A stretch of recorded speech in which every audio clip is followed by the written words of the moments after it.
সাংবাদিক বৈঠকে শুভেন্দু অধিকারী।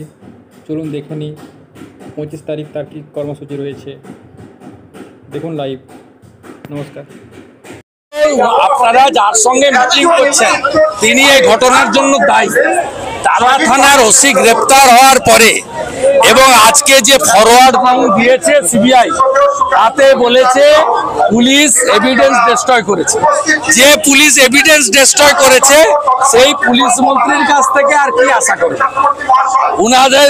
ওনারা একটা ইন্ডিপেন্ডেন্ট বডি, ওনারা যেটা ঠিক করবেন, উই হ্যাভ নো অবজেকশন। আমাদের মোরাল সাপোর্ট ওদের উপরে আছে। আমি মনে করি দে are educated, they are intelligent এবং they are enough to take any decision. কিন্তু আমাদের যে ডিমান্ড, তার সঙ্গে জুনিয়র ডক্টরদের ডিমান্ডের কোনো মিল নেই। জুনিয়র ডক্টররা হেলথ অ্যাডমিনিস্ট্রেশন ইত্যাদি ইত্যাদি নিয়ে ভাবছেন, স্বাস্থ্য সচিবকে নিয়ে ভাবছেন, ডিএমই কে নিয়ে ভাবছেন, আর আমরা অভয়া, তিলোত্তমা, কাদম্বিনী, ডাক্তার বোনকে নিয়ে ভাবছি আর তথ্য লোপাট করা, পুলিশের শাস্তি চাইছি। আর এগুলোর জন্য দায়ী মমতা ব্যানার্জি।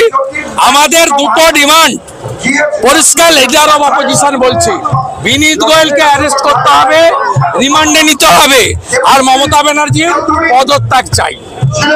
আমরা সবাই ওয়েট করছি কালকে সুপ্রিম কোর্টের হিয়ারিং এর জন্য। আপনার জ্ঞাতার্থে আমি জানাই, আমি যেহেতু প্রথম মামলা করেছিলাম হাইকোর্টে, পরিবার পরে এসে যুক্ত হয়েছে। আমি যেহেতু প্রথম রাজ্যপালকে সিবিআই চেয়েছিলাম, সেই চিঠির মূলে চিফ জাস্টিসের কাছে পিল করেছিলাম। আগামীকাল আমার পক্ষ থেকে একজন সিনিয়র লয়ারকে আমি অ্যাপয়েন্ট করেছি, মিস্টার সিদ্ধার্থ লুথরা, তাকে অ্যাপয়েন্ট করেছি। আমরা কাল আশা করব সুপ্রিম কোর্ট ন্যায় বিচার দেবে। তথ্য প্রমাণকারী পুলিশ এবং স্বাস্থ্য দপ্তর, পুলিশ এবং স্বাস্থ্যমন্ত্রী, তার বিরুদ্ধে ব্যবস্থা হবে। ভারতীয় জনতা পার্টি 18 তারিখ থেকে লাগাতার প্রোগ্রাম করবে।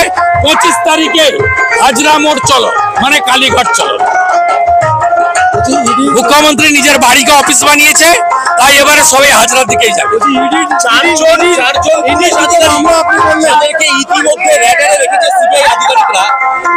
আপনি বলছেন, আমি তো জানি না।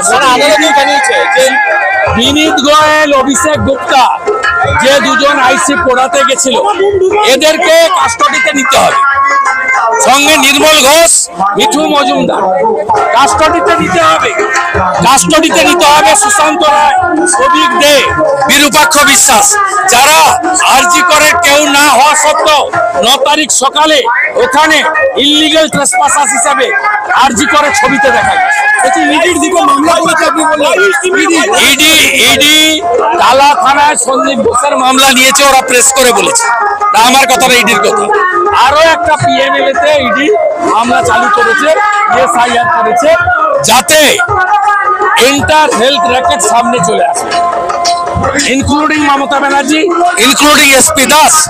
আমি 19 তারিখে সল্লেখ অফিস থেকে কিভাবে রাজীব সিনহা, মহুয়া ব্যানার্জিরা, কিভাবে নারায়ণ নিগমরা মুখ্যমন্ত্রীর নির্দেশে হাজার হাজার কোটি টাকা চুরি করেছেন। এমনকি মহুয়া ব্যানার্জি এমপি ল্যাডের অ্যাম্বুলেন্স কিনতে গেছেন পাঞ্জাবে। আমি সব তথ্য আপনাদের হাতে